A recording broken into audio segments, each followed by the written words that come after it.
Could we move to projects? Maybe just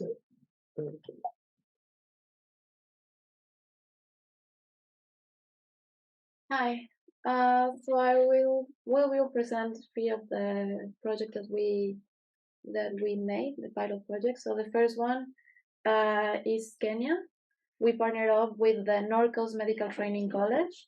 The partnership was an online partnership, so the communication was via Zoom and via email.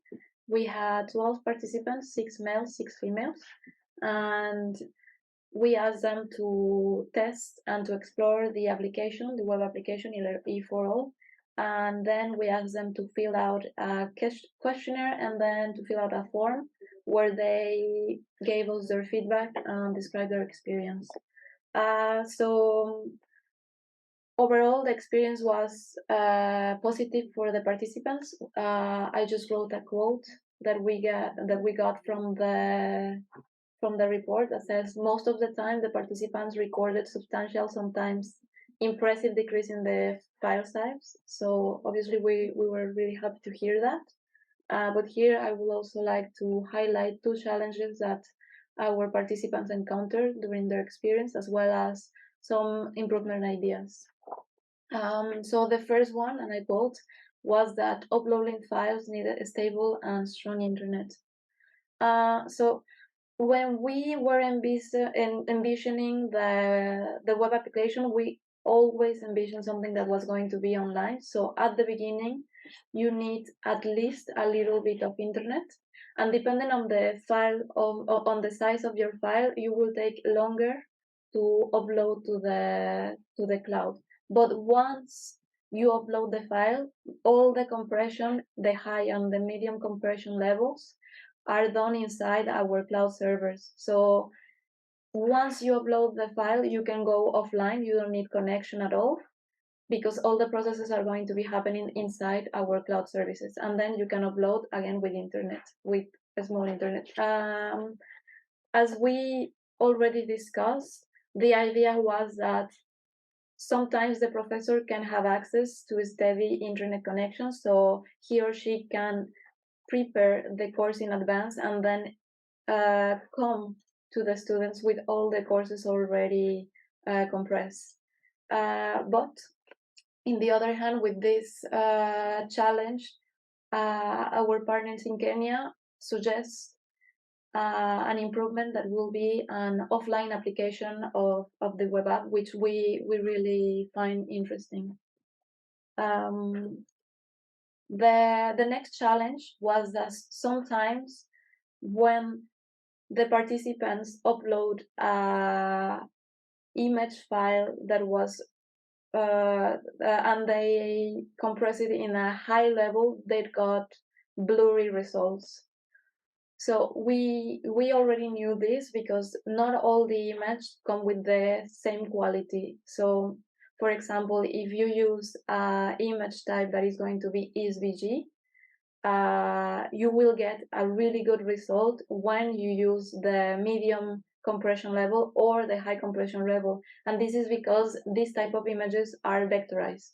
But if you use an image that is not vectorized and has a lot of information, like the example that we have here, if you use the high compression level, because it has a lot of information, the compression is going to do its best, but it is probably going to give you a blurry image.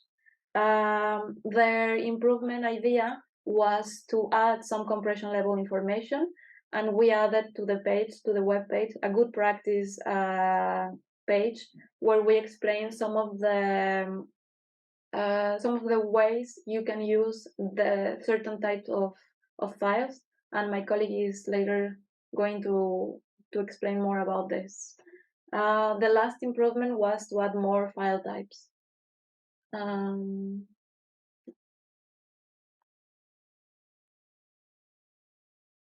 All right, thank you, Jimena.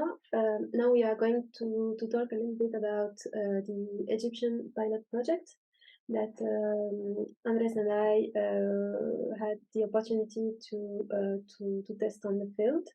And just a few words about the context. So we went to the Nile Hospital, and it's located in Nagada.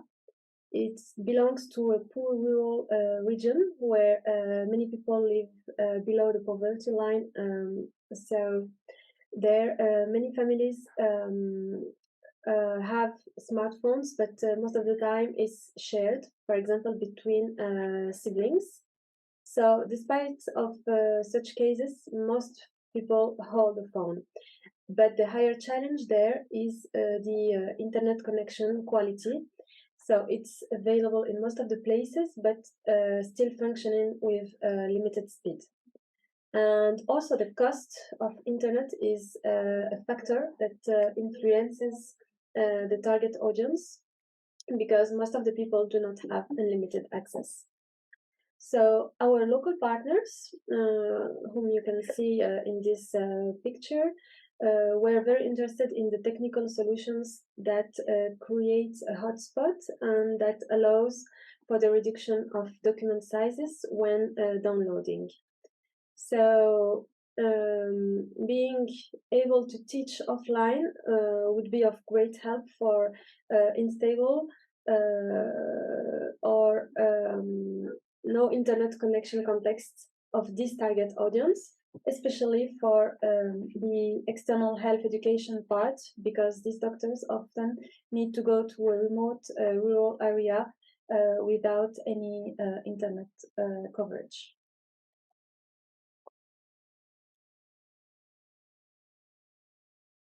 So just to quickly wrap up about the target audience.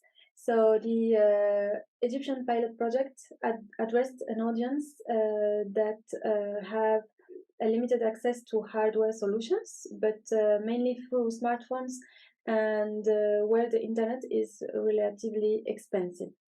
So on the contrary to what we've been told when we were analyzing this target audience, some of the learners we met were illiterate and lacked the means to have access to any e-learning solution, and obviously no access to online courses.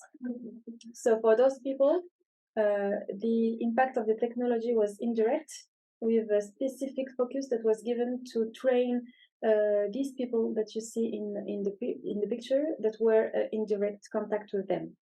So the e-learning strategy we had there for the training was to optimize the benefits of the proposed technology with the training of the doctors themselves.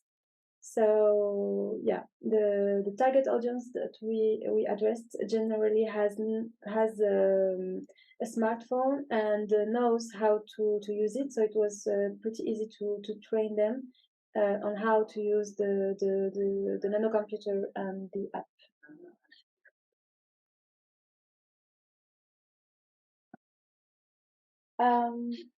So now we're going to talk about the pilot in Cote d'Ivoire. So here we find the very limited connection context. Most of the students also didn't have access to a smart device, and we also had challenges with the electrical connection, because we couldn't find a way to charge our Raspberry Pi. So those were some challenges that we also found here. We partnered up with the college Lumière in Asagie.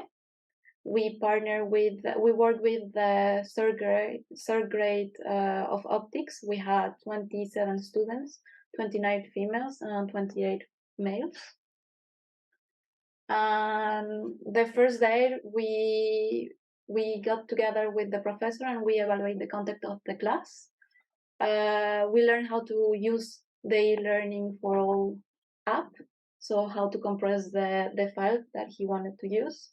We learned how to use the Raspberry Pi, and we created the online course that was going to be used the next day in the Moodle box. Here are two examples of two of the activities that we created with the professor.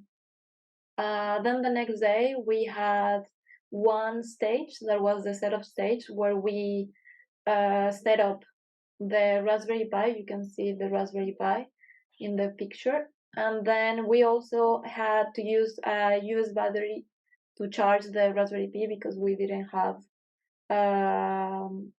electricity to connect the Raspberry Pi.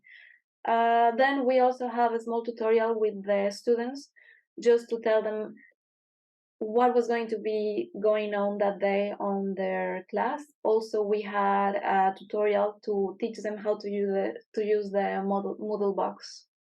Next, we just attended the normal class, and finally, we got the opportunity to let the students explore the technology inside their smart devices. We created groups so they can share their smartphones, and we also brought some tablets so they can share the experience.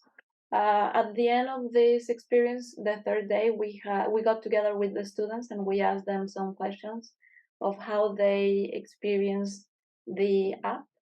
Most of them were really happy. Then we got together with the professor and we asked him a question to fill out a questionnaire and a form, and we were really happy to see that he was really he had a really positive mood, and he was really excited to create some dynamic activities for their students.